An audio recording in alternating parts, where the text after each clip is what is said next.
नागपुर के अंबाझरी क्षेत्र में थीम पार्क योजना की विफलता के चलते अब मनपा 44 एकड़ जमीन वापस लेने जा रहा है। महाराष्ट्र पर्यावरण विकास निगम को 30 वर्षों की लीज पर दी गई ये भूमि कई सालों से अधूरी योजनाओं और प्रगति के अभाव के कारण चर्चा में थी।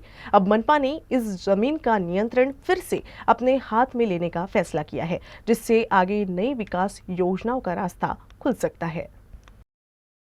नागपुर महानगर पालिका ने अंबाझरी में प्रस्तावित थीम पार्क परियोजना की विफलता के कारण यहां की 44 एकड़ जमीन को वापस लेने का बड़ा निर्णय लिया है। ये जमीन महाराष्ट्र पर्यटन विकास निगम को 30 वर्षों की लीज पर दी गई थी, लेकिन परियोजना 3 साल तक पूरी नहीं हो सकी। 2019 में शुरू हुई इस योजना में थीम पार्क, मनोरंजन पार्क, एडवेंचर स्पोर्ट्स, मल्टीप्लेक्स और अन्य आकर्षण शामिल थे, लेकिन अपेक्षित प्रगति न होने से मनपा ने इस जमीन के उपयोग पर नियंत्रण वापस लेने का फैसला लिया है।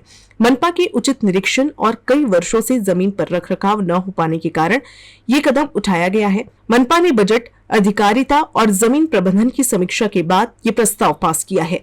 अब अंबाझरी की ये जमीन पुनः मनपा के नियंत्रण में आ जाएगी। इसे विकास के लिए नए सिरे से इस्तेमाल किया जा सकेगा। एमटीडीसी की इस योजना के विफल रहने के पीछे कई कारण बताया जा रहा है, जिसमें वित्तीय व्यवस्थाओं की कमियां, परियोजना प्रबंधन में खामियां और सही समय पर काम पूरा न होना प्रमुख है। इस फैसले से मनपा के विकास कार्यों को गति मिलने की उम्मीद है। साथ ही स्थानीय जनता को बेहतर और व्यवस्थित सुविधाएं प्रदान करने की दिशा में ये कदम महत्वपूर्ण माना जा रहा है।